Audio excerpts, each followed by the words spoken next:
ஆண்டவரே, நீங்க வந்ததுல இருந்து எதுக்கும் விளக்கங்கள் சொன்னீங்க, அறிவுரைகள் சொன்னீங்க, அற்புதமா இருந்தது.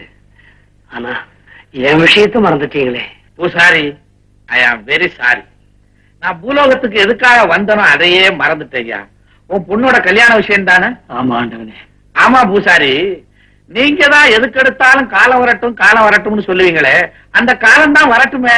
காலம் வரட்டும்னு நாங்க சொல்லலாம், ஆனா கடவுள் நீங்க சொல்லலாங்களா? சொல்லலாமே. எப்படிங்க? எப்படியா? நீ திருப்பதி, திருச்செந்தூர், பழனி, ஐயப்பன் கோயில் எல்லாம் போயிருக்கிறியா? போயிருக்கிறேங்க. அங்க எவ்வளவு பெரிய பக்தர்கள் கூட்டம், அபிஷேகம், ஆராதனை, தேரு திருவிழா ஜாம் ஜாம் நடக்குது. அதுக்கு நேர் மாறா எத்தனையோ கோயில்கள்ல விளக்கேத்த கூட நாதி இல்லாம வருஷக்கணக்கா பூட்டியே கிடக்க. அதை பத்தி நீ என்ன நினைக்கிற பூசாரி? ஆகையினால கடவுளுக்கும் காலம் வரணும். உங்களை இந்த ஊர் உலகத்தையும் பார்த்தா நான் எந்த நேரமும் ஆட வேண்டி வரும் போல இருக்கு. அதுக்காகத்தான் ரெடியா இருக்கேன். கணக்க பைத்தியங்கள் பல விதம், அதுல இது ஒரு விதம் போல் இருக்கு. பொண்ணு ஏன் இந்த நேரத்துல இந்த இங்க கூட்டு வந்த? அது அவரே சொல்லுவாருங்க. நீ சொல்ல மாட்டியா? நான் சொன்னா நீங்க கேட்க மாட்டீங்களே. நானே சொல்றேன். சொல்லு. பூசாரியோட மக கல்யாணத்துக்கு நீங்க 2 பேரும் பணம் கொடுக்கணும். ஐயா, உன் மகளுக்கு கல்யாணம் பண்ணணும்ன்றதுக்காக வாட்ட சாட்டமா ஒரு ஆளை பிடிச்சி சிவமேஷம் போட்டு சிபாரசுக்கா கூட்டணும் வந்திருக்கிற நீ. புராணத்துல கூட சிவலிங்கம் சாட்சி சொன்னதாக கதை இருக்கு. ஆனா காட்சி கேட்டதா சரித்திரமே கேட்கவே ரொம்ப அல்பமா இருக்கு. அல்பம். சாரி, இனிமேல் இந்த மாதிரி குறுக்கு விஷயத்துல சம்பாதிக்கணும்னு ஆசைப்படாத. இந்த 100 ரூபாய் அல்பம். 100 ரூபாய்? பூசாரி, நீ என்ன வரதனா 10,000 கொடுக்கறதுக்கு? என்ன வருதுங்க?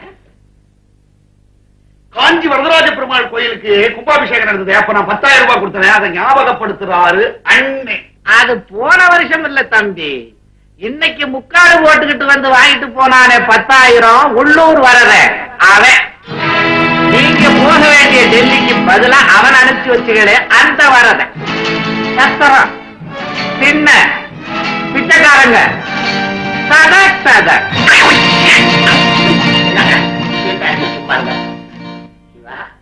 இதெல்லாம் உனக்கு எப்படி தெரியும்? ஒட்டு கேட்டியா? ஆமா, நான் ஒட்டு கேட்டேன், நீங்க ஓட்டு கேட்டீங்க.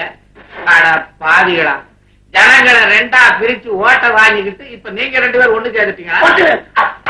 இப்ப வச்சு என்ன பண்றது? இந்த புத்தி அப்பவே வேணும். ஐயா, தேர்தல்ல நிக்கிறவங்க ஒரு குறிப்பிட்ட தொகை தான் செலவு செய்யணும்னு சட்டம் இருக்கு. நீ அவ்வளவுதான் செலவு பண்ணியா? உன்னை தோக்கடிச்சு ஜெயிச்ச மாரப்பன் அவ்வளவுதான் செலவு பண்ணாரா?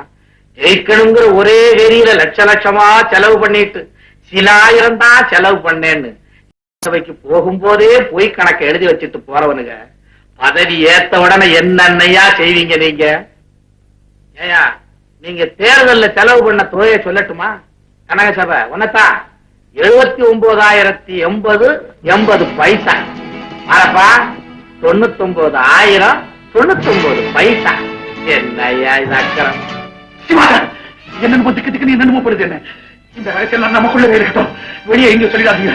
நாங்க தெரிஞ்சோ தெரியாமல ஏதாவது தவறு செஞ்சுட்டா மன்னிச்சிடுங்க. ஒரு 2 நிமிஷத்துல வந்துடுறேன்.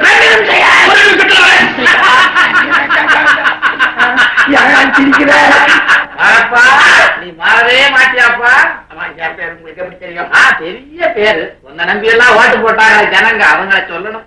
சிவன் சார், இதுல 10,000 ரூபாய் இருக்கு. உங்க கையால பூசாரி வீட்டு கல்யாணத்துக்கு கொடுத்துருங்க. நமக்குள்ள நடந்த விஷயத்த நமக்குள்ளவே வச்சுப்போம். அடிக்கடி ஃப்ரெண்ட்ஷிப் முறையில நீங்க வந்து போலாம். இப்ப நான் ஊருக்கு போறதா இல்ல, அடிக்கடி வந்துதான் போவேன். சரி மாரப்பா, நீ இத மாதிரி கட்டு போட்டு வை, உன் வீட்டுக்கு வருவேன். பூசாரி, வந்த வேலை முடிஞ்சு போச்சு, வா போலாம். வரேன்.